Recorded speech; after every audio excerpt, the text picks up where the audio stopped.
मुखर्जी नगर बेकार है, बेकार है, बेकार है, बेकार है, बेकार है, बेकार है। अरे एक बताओ, मुझे मेरा हाथ फ्रैक्चर हो जाए तो क्रिस्टोफर बेकार है, बेकार है, बेकार है, बेकार है। क्रिस्टोफर तो बेकार नहीं हुआ ना, हाथ सही करवाएंगे, हाथ सही करवाएंगे, या मुखर्जी नगर को हम बोल देंगे बेकार है, बेकार है। बच्चे अब टेंशन छोड़ दें, बिल्कुल टेंशन मुक्त होके आप रहें। बहुत जल्द यहाँ पे माहौल आपके माकूल होने जा रहा है। सर ये बताइए कि वो बिल्डिंग का क्या होगा जो जर्जर हो गई है?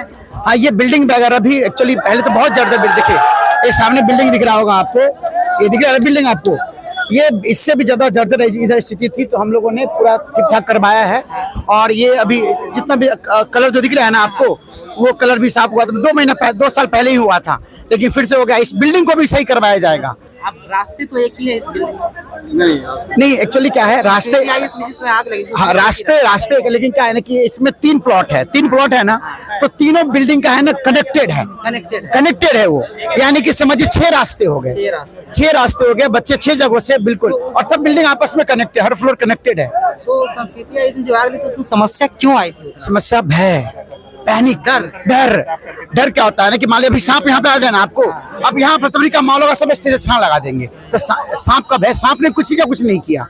तो एक्चुअली क्या हुआ, डर, देखिए आग लगी थी मीटर में आग लगी, धुआं ऊपर गया, अब धुआं से बच्चे घबरा गए, मैं भी होता, हर कोई घबराता, हर कोई घबराया, और देखा कि कैसे बचे, तो कोई इससे विंडो से बाहर आ रहा है, कोई इससे बाहर आ रहा है, लेकिन 250-300 बच्चे उसके अंदर थे। तो आपने देखा 100-150 बच्चे, 100-150 बच्चे उतर रहे थे इधर से, मान लीजिए। बाकी बच्चे कहाँ से आए, तो बाकी बच्चे छत से ऊपर से आ गए, खुला हुआ दरवाजा था ऊपर, पूरी व्यवस्था थी ऊपर में, लेकिन भय से कोई बताने वाला नहीं मिला। और 30-35 साल में ऐसा पहली बार हुआ, तो जो लोग वहाँ थे उनको समझ में नहीं आ रहा था कैसे क्या किया जाए, तो जिसको जो रास्ता दिखाना प्राण बचाने के लिए उन्होंने अपनाया, लेकिन मीटर में आग लगने से ये धुआं ऊपर गया था, उसकी वजह से समस्या क्रिएट हुई। एक सवाल ये है कि आपका कोचिंग भी सील हो चुका है, ये सच है क्या? हमारा कोचिंग सील हो गया है? नहीं, हमारे कोचिंग को उन्होंने क्या किया है ना, आतंकवादी फैक्ट्री समझ के तोड़ फोड़ दिया है, बिल्कुल तोड़ फोड़ दिया। देखिए ये वीडियो आपको दिखाते हैं, नंदी जॉन वीडियो भेजा था ना आपने मुझे, ये आपको वीडियो में दिखाता हूँ, उन्होंने बिल्कुल तोड़ फोड़ दिया, जैसे लग रहा है कि मैं, ये देखिए बिल्डिंग आपको वीडियो दिखेगी, ये देखिए हमारे क्लासरूम को तोड़ फोड़ किया जा रहा है। माय गॉड, किसने किया ये एमसीडी वालों ने किया। अरे सील कर दो ना आप, ये तोड़ फोड़ क्या कर रहे हो? मैं कोई आतंकवादी फैक्ट्री चला रहा हूँ यहाँ पे क्या? आप देखिए कैसे कर रहे हैं, ये देखिए आप, ऐसे लग रहा है जैसे कि बारूद फैक्ट्री यहाँ पे है। बच्चों को बैठा के, और अगर उनको पढ़ाना लिखाना अगर गुनाह है, तो ये गुनाह में हर जन्म में हर बार करना चाहूंगा। कितनी बार जीतोगे? मतलब ये देखिए क्या हो रहा है, ये गलत हुआ है। और सील कर दीजिए ना। ये जानबूझ के किसी के व्यक्तिगत अनुरोध पे, व्यक्तिगत कारणों से ऐसा किया गया है। अरे मुझसे दुश्मनी, मुझसे निभावना, बच्चों का क्यों क्लास बंद कर रहे हो? क्लास के बाद कहीं मुझे बुला लो, जो उतारना उतारो, लेकिन बच्चों को पढ़ाने तो दो मुझे। अब मैं ये क्लासरूम को आगे कभी दिखाऊंगा आपको, अगर आपको लगा कि सर ये क्लासरूम बच्चों के लिए नहीं है, मैं उस बिल्डिंग को तोड़ फोड़ के नष्ट कर दूंगा, पूरे बिल्डिंग को तोड़ दूंगा, मैं कह रहा हूँ। लेकिन आप ऐसा नहीं कहेंगे, आप कहेंगे वाह वाह वाह मोदी जी वाह, कमाल कर दिया आपने। तो सर ये लास्ट सवाल ये है कि क्या नोएडा जाना पड़ेगा या फिर यहीं रहे सर? देखिए क्या है कि ये खुद से डेवलप किया है ना, सबसे बड़ा सवाल। हाँ, ये ने चुना है, ये बच्चों को यहाँ का जो इको सिस्टम बना हुआ है, यहाँ पे देखिए चारों तरफ किताब दुकान है, बच्चों को कहीं नहीं जाना पड़ता है किताब खरीदने के लिए। अब देखिए मुझे फिलोसफी की किताब पढ़ना अच्छा लगता है, अब मैं दरियागंज जाता हूँ, नई सड़क अभी गया था किताब खरीदने के लिए, अब यहाँ तो नहीं है ना, यहाँ होता तो मैं यहाँ जाके किताब खरीदता, मेरा समय बचता।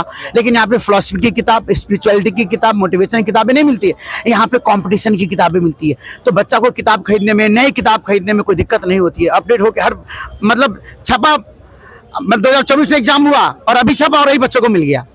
यहाँ पे सस्ता एकोमोडेशन भी है, लोग कहते हैं कि पीजी में ऐसी व्यवस्था है। आप ये भी देखिए कि हमारे हिंदुस्तान में कितने गरीब लोग रह रहे हैं। बहुत लोग प्लेन से भी यात्रा करते हैं ना, बहुत लोग ट्रेन से भी यात्रा कर रहे हैं ना, तो ये तो हमारे देश का जो आर्थिक स्थिति है उसके अकॉर्डिंग वर्गीकरण बना हुआ है। तो यहाँ पे गरीब से गरीब बच्चा भी आके सरवाइव कर सकता है। अच्छा सर, गरीब बच्चा का आप नाम लिए, तो गरीब बच्चे के लिए फीस कम होता है, क्यों नहीं कम होता है? देखिए फी कम कितना चाहते हैं बताइए? कम से कम गरीब बच्चा है तो उसके लिए 50% कम होना चाहिए। 50% कितना? मान लीजिए आप जितना भी फी रखेंगे, 50,000 कोई फी है, हाँ, तो गरीब बच्चों के लिए कम से कम 30,000 होना चाहिए। तो देखिए गरीब बच्चा है ना, बिल्कुल होना चाहिए। हमारे पास बच्चे आते हैं, हमारा फी तो 12,500 फी हमारा है, और लाइफ टाइम है, जब तक सिलेक्शन ना हो जाए। 7 साल बच्चे आते हैं, तो एक माहौल बनाया गया है कि मुखर्जी नगर बेकार है, बेकार है, बेकार है, बेकार है, बेकार है, बेकार। अरे एक चीज बताओ, मुझे मेरा हाथ फ्रैक्चर हो जाए तो क्रिस्टोफर बेकार है, बेकार है, बेकार है, बेकार है। क्रिस्टोफर तो बेकार नहीं हुआ ना, हाथ सही करवाएंगे, हाथ सही करवाएंगे या मुखर्जी नगर को हम बोल देंगे बेकार है। नहीं, मुखर्जी नगर इसलिए फेमस है इतना क्योंकि ये बच्चों का पॉकेट फ्रेंडली है। यहाँ पे 5,000 वाला बच्चा भी सर्वाइव कर सकता है, 50,000 वाला बच्चा भी सर्वाइव कर सकता है। एक वीडियो चल रहा था कि यहाँ के बच्चे दारू पी के, शराब पी के, गुटखा खा के माहौल को खराब कर रहे हैं। मैं इस बात की कठिन करे, हमारे बच्चे तो कतई ऐसा नहीं कर सकते हैं। बोलने वाले कई बच्चे होंगे बच्चों का रूप धारण करके गलियों में भटक रहे हैं और यहाँ की माँ बहनों के साथ गलत काम कर रहे हैं। हमारे बच्चे तो कभी नहीं ऐसा कर सकते हैं। दूर देश से आ रहे, पढ़ने के लिए आ रहा है।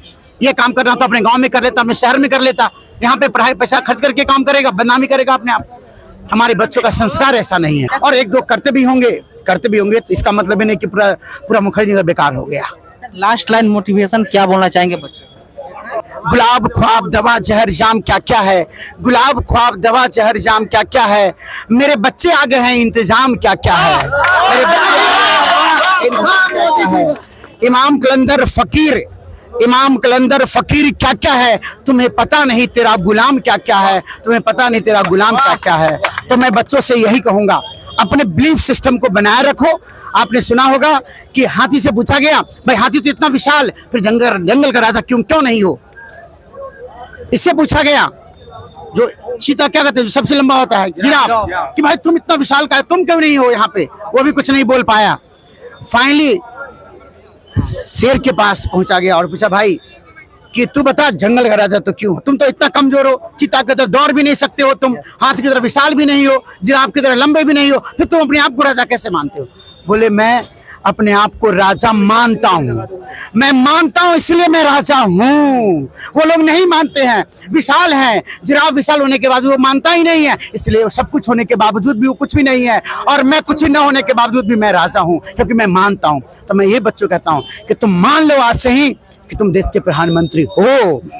सर शायरी, चले एक बार शायरी और बोल दीजिए सर। शायरी सर इधर करके एक बार तो शायरी बोल दीजिए। गुलाब ख्वाब दवा जहर जाम क्या क्या है, गुलाब ख्वाब दवा जहर जाम क्या क्या है, मेरे बच्चे आ गए हैं इंतजाम क्या क्या है, मेरे बच्चे आ गए इंतजाम क्या क्या है।